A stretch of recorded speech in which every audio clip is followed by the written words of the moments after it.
Most people think Darth Vader doesn't need anything, that he survives on rage, commands through fear, and breathes only because machines force him to. They're not wrong, but even Vader has essentials, 10 of them, each one forged in pain, sharpened by betrayal, and bound by the dark side.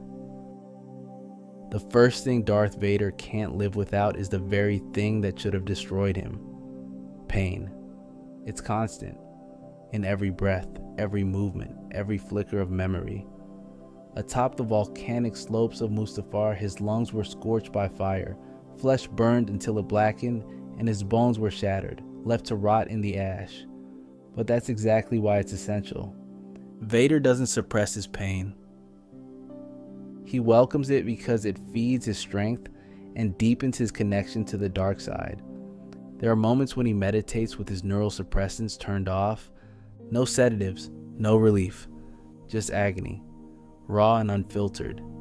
Not out of masochism, but out of necessity. Pain for him isn't suffering. It's focus, clarity, rage, and purpose. It's a way to stay anchored to who he is and, more importantly, who he was. It reminds him of what he lost and what he became. Jedi draw power from serenity. Vader draws power from rage, and rage grows in pain. Every step in his suit and every breath he draws through this respirator is a reminder.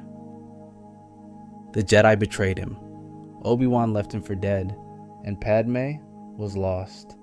This pain is the thread that ties Anakin Skywalker to Darth Vader. Without it, he wouldn't remember what turned him into the Empire's most feared weapon. And more than that, he wouldn't have the strength to remain him.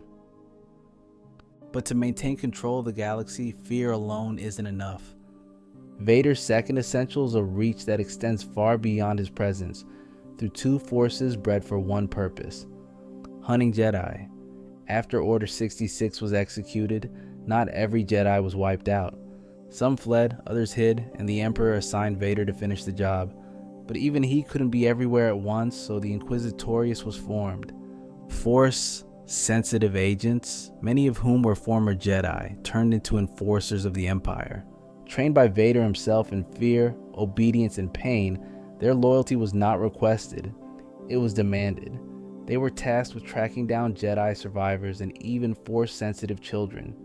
When they failed, Vader corrected them, and when they questioned their orders, he reminded them exactly who they once were, and who they serve now. But the Inquisitors didn't work alone. They were supported by Purge troopers, elite stormtroopers engineered and trained specifically to eliminate Jedi. Cold, tactical, and disposable, Vader led these units across worlds like Bracca, Fortress Inquisitorius, and Noor. He personally oversaw operations that left no survivors. They recovered holocrons, silenced uprisings, and wiped out hidden enclaves of Force resistance. Their existence allows Vader to focus on larger threats. But nothing they do is independent. They move because he commands it. Without them, the last flickers of the Jedi Order might still burn in the shadows. With them, the fire was extinguished. The third thing Vader can't live without is a relic, but not the kind you display. The Mask of Lord Mammon is an ancient Sith artifact that holds something far more dangerous than history: consciousness. Mammon was once a heretic, an artist, and a Sith. His mind was so warped by the dark side that it survived long after his body was gone, preserved in the metal of his mask. The Emperor gave it to Vader during the construction of his fortress on Mustafar. At first, it appeared to be a gift, but in reality, it was a test. The mask spoke to him, literally. It guided him not just with words, but with visions and knowledge, revealing how to channel energy and bend dark power into physical space. Vader once allowed the mask to possess one of his officers just to extract more from it. Through that vessel, Mammon briefly returned, giving Vader insight into the true nature of Sith architecture, and ultimately influencing the design of his fortress by providing a sketch of what would eventually be built. Momin's ambition didn't stop there, however. The fortress is a structure that can pierce the veil between life and death, and he tried to resurrect himself fully by stepping through the gateway the fortress would open. When this happened, Vader was waiting. He destroyed Momin before he could complete the transition. His body was shattered, his threat ended, but the mask survived. Vader keeps it in his private study, not as a trophy or memory, but a reminder. The dark side holds more knowledge than any living being can contain, and he is the only one strong enough to control it. Not all of Vader's essentials are mystical. Some are weapons, precision built for domination. The TIE Advanced X-1 isn't a standard TIE fighter. It's a one-of-a-kind prototype built specifically for Vader's combat needs. Unlike regular TIEs, it has deflector shields, a hyperdrive, enhanced firepower, and a cockpit designed to accommodate the limitations of his armor. More importantly, he flies it himself. Vader doesn't command from the sidelines. When it matters, he's in the fight. He piloted the X-1 during the assault on Phoenix Squadron, personally destroying their flagship during the Lothal blockade. Later, he flew it into the Battle of Yavin, chasing rebel fighters through the trenches of the Death Star and nearly eliminating their last hope, until the Force intervened. The TIE Advanced X-1 isn't ceremonial. It isn't assigned. It's his. And when he's inside it, he doesn't retreat. He finishes what others can't. But when Vader isn't flying into battle alone, he commands from something far more terrifying. The Executor, his flagship and a symbol of order built for dominance. It's more than a warship. It's a mobile fortress that carries tens of thousands of crew, is equipped with planet-shattering firepower, and systems-wide reach. But it's not the scale that makes it essential. It's what Vader does with it. From the Executor's bridge, he's orchestrated major operations, including the assault on Hoth. It was also here that he executed Admiral Ozzel mid-briefing for a single act of failure.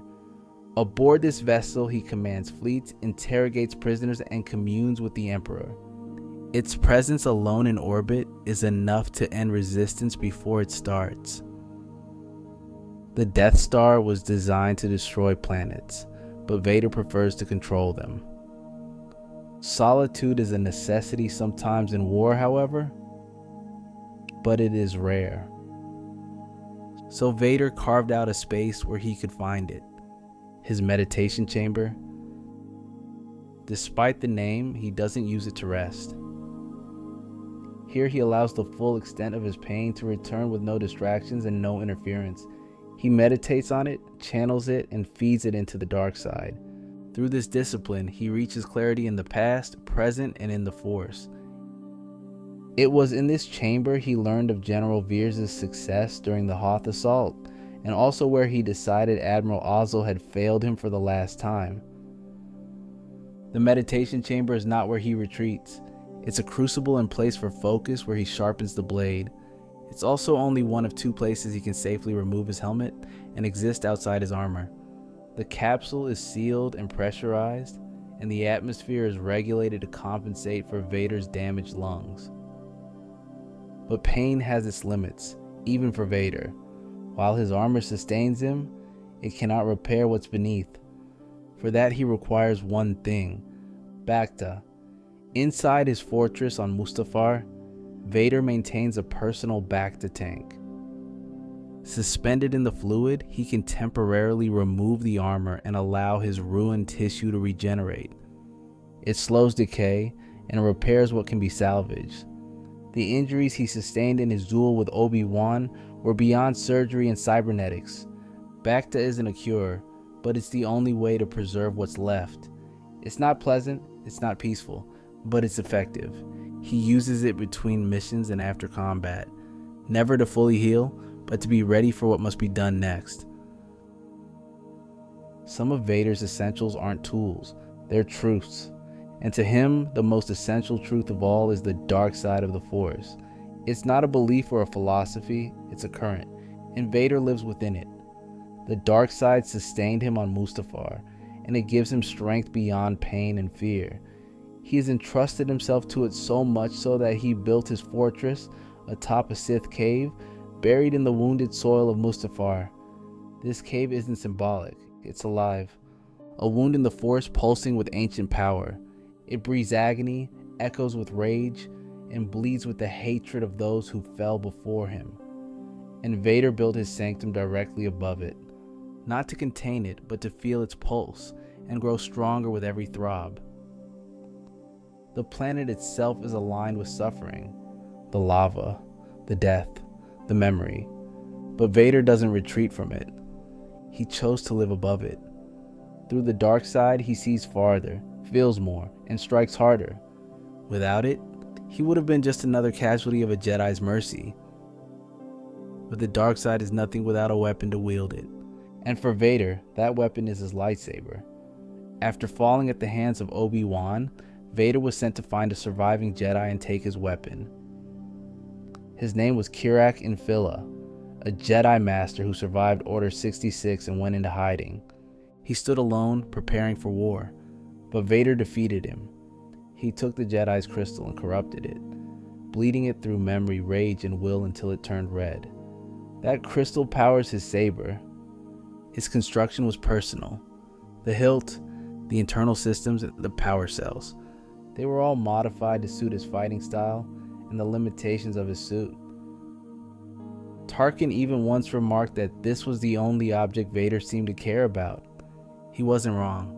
With it, Vader has executed traitors, slain Jedi, and silenced those who defy the Empire. It's not just a weapon, it's an extension of his will. But none of what Vader is or what he does would be possible without one thing: his suit. Built under the Emperor's direction after he sustained injuries on Mustafar, it is his life support system, designed not for comfort, but survival. The respirator allows him to breathe. The chest panel regulates his cardiovascular and pulmonary functions, and the armor reinforces what remains of his skeletal structure. Without it, Vader would die within minutes. He cannot survive outside of it for long, and that's why it can never be compromised. It's heavy, painful, and restrictive, but it also amplifies him, his presence, his silhouette, and his legend. When he walks into a room, the suit speaks first, and though it's not what gives him power, it ensures he lives long enough to wield it. Those were Darth Vader's 10 essentials, not chosen for comfort and not kept out of sentiment. Each one serves a purpose: survival, domination, legacy.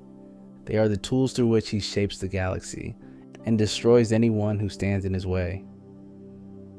You may see a monster, a machine, a shadow, but everything you've just seen is the reason he remains.